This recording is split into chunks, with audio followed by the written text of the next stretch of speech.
राम मंदिर प्राण प्रतिष्ठा के 48 घंटे बाद आया पहला इंटरनल सर्वे। बीजेपी को फायदे से ज्यादा विपक्ष को नुकसान। ममता बनर्जी ने छोड़ा साथ, केजरीवाल भी होंगे किनारे। अखिलेश का सब्र टूटते ही गठबंधन में होगी बड़ी टूट।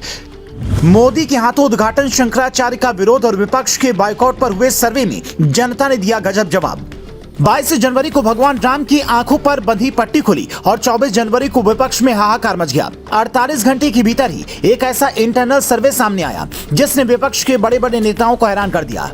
ये तो हर किसी को पता है कि राम मंदिर मुद्दे से बीजेपी को बम्पर फायदा होगा, लेकिन विपक्ष को इसका कितना बड़ा नुकसान होने वाला है, इसकी सर्वे रिपोर्ट अब सामने आई है। इस इंटरनल सर्वे का पहला रिजल्ट ममता बनर्जी के गठबंधन छोड़ने के रूप में है, जिसके बारे में पहले सुनिए, फिर बताते कि मोदी के हाथों उद्घाटन, शंकराचार्य की विरोध और विपक्ष के समारोह बायकॉट पर हुए सर्वे में जनता ने कैसा जवाब दिया है। ममता बनर्जी ने कहा कि लोकसभा चुनाव 2024 में तृणमूल कांग्रेस अकेले ही चुनाव लड़ेगी। हमारा कांग्रेस से कोई नाता नहीं है। हमने जितने भी सुझाव दिए वो सब नकार दिए गए। वो पश्चिम बंगाल में यात्रा करने जा रही हैं, लेकिन शिष्टाचार के नाते भी मुझे इसकी जानकारी नहीं दी गई। तो सवाल उठता है कि न्याय यात्रा निकालने वाले राहुल की पार्टी क्या क्षेत्रीय पार्टियों के साथ गठबंधन में अन्याय कर रही थी? क्षेत्रीय राजनीतिक दलों के मुखिया की बात भी गंभीरता से नहीं सुनी जा रही थी। ममता बनर्जी वाली राह पर ही केजरीवाल भी चलते दिख रहे हैं। पंजाब के मुख्यमंत्री भगवंत मान ने कहा कि आम आदमी पार्टी प्रदेश के सभी 13 लोकसभा सीटों पर जीत दर्ज करेगी। सूत्र बताते कि मान के इस प्लान को केजरीवाल ने मंजूरी भी दे दी है। मतलब आने वाले दिनों में केजरीवाल की पार्टी भी कांग्रेस पर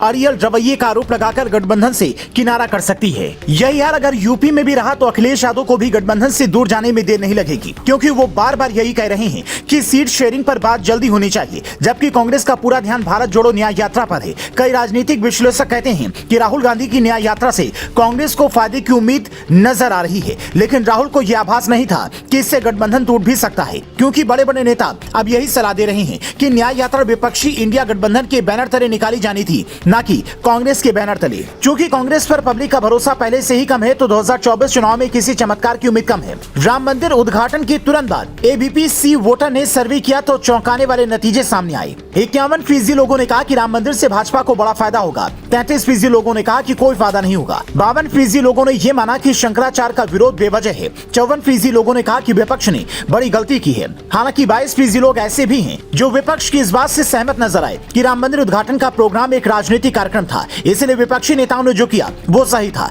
ये वही लोग हैं जिनके भरोसे कांग्रेस समेत कई पार्टियां सत्ता में आने का ख्वाब देख रही हैं। लेकिन इंटरनल सर्वे ये साफ कहता है कि राम मंदिर में जाने से इनकार करके जैसे ममता ने सबसे पहले सारी पार्टियों को एक स्टैंड लेने की हिम्मत दी, ठीक वैसे ही छोटी क्षेत्रीय दलों को गठबंधन में तवज्जो न मिलने पर ममता ने अलग होने का विकल्प दे दिया और आने वाले दिनों में इसका भरपूर असर भी दिख सकता है। तो बीजेपी के सामने जो इंडिया गठबंधन की भौकाल वाली चुनौती थी, वो भगवान राम के आशीर्वाद से खत्म होती नजर आ रही है।